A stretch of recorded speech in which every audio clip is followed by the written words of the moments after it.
Shalom sahabat yang terkasih dalam nama Tuhan Yesus. Puji Tuhan kita bertemu kembali dalam kasih-Nya. Video yang akan kita tonton adalah video yang sangat berisiko sekali buat Indonesia sahabat. Karena Indonesia adalah negara Pancasila, negara Undang-Undang Dasar 1945, dan negara yang sangat menjunjung tinggi Sumpah Pemuda. Jadi kita mengetahui bagaimana negara ini berdasar sahabat. Tetapi seorang pendakwah ini terang-terangan menyatakan bahwa jika dia memilih salah seorang pemimpin akan menjadikan negara ini seperti Taliban, bahkan dia akan menghidupkan kembali Hizbut Tahrir. Saya nggak tahu kenapa pembiaran ini terus terjadi, padahal organisasi tersebut telah dibubarkan menjadi organisasi yang terlarang di Indonesia. Tetapi masih ada oknum-oknum pendakwah seperti yang kita tonton videonya ini terang-terangan jika dia akan memilih seorang pemimpin nanti yang akan mendukung, yang akan menjadikan negara ini seperti Taliban. Sama di kader, harus mengkader memang. Nah buat teman-teman, mari kita mengupayakan pemerataan dan penyamaan frekuensi informasi, edukasi serta peran keumatan dan kebangsaan untuk Islam al-Muslimin melalui multimedia, multimetode, dan multistrategi. Nah, kalau mau menang ya belajar dari Taliban.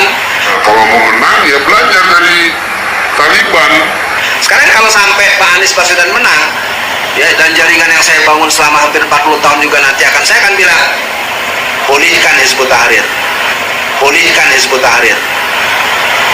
Kira-kira terima kasih nggak tuh sama Pak Anies Baswedan? Makanya kemarin saya ketemu Anies 2 kali, terus terang aja, saya orang yang dari dulu asik kemana aja asik. Lalu ketemu saya di Solo tanggal 14 November, Bang Alfian ada apa di sini?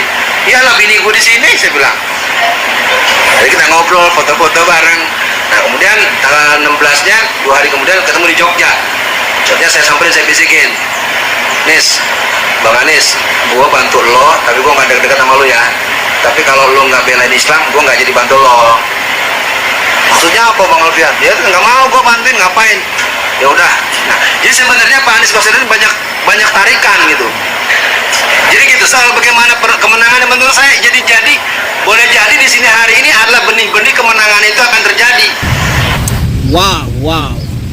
Saya jujur masih belum menentukan pilihan saya untuk pemimpin negeri ini atau calon presiden 2024. Tetapi kita sebagai orang percaya sahabat, kita harus waspada dan hati-hati dan harus penuh hikmat supaya kita dituntun oleh Roh Kudus memilih pemimpin untuk bangsa ini yang benar-benar adil. Saya nggak tahu kenapa ada orang yang masih mendukung Taliban ini, bahkan menjadikan Indonesia negara khilafah. Kalau kita tahu Taliban sahabat tidak ada keuntungannya satupun buat kemanusiaan, tidak ada. Bahkan khilafah, kalau kita melihat negara-negara khilafah di dunia ini pun tidak ada yang menguntungkan buat masyarakat, buat manusia gitu ya. Hanya menguntungkan kepada satu agama saja. Satu agama saja yang mereka untungkan. Itu pun kalau satu aliran begitu ya. Tapi kalau beda aliran saling menghabisi nyawa juga sahabat.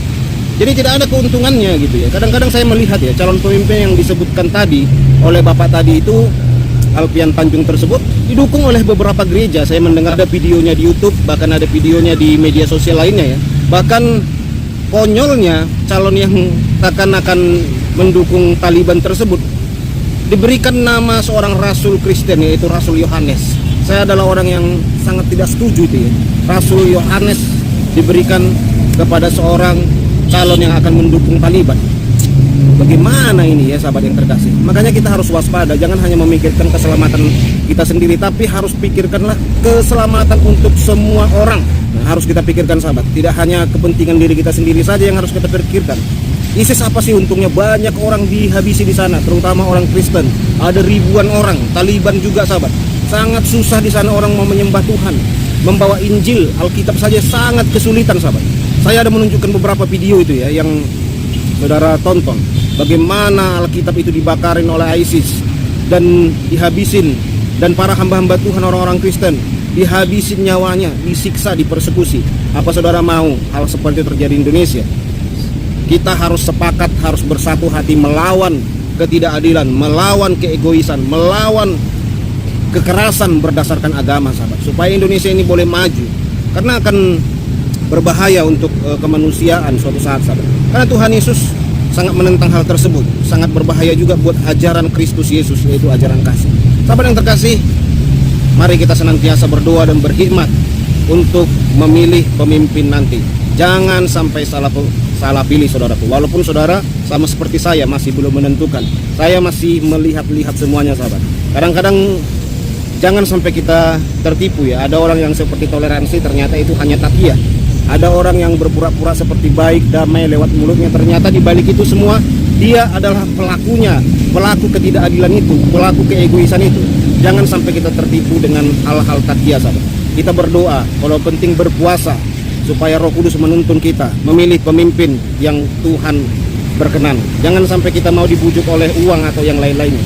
Saudara yang terkasih, jadikan Indonesia ini cerdas, jadikan Indonesia ini menjadi negara yang benar-benar melakukan kasih Kristus. Puji Tuhan, Shalom.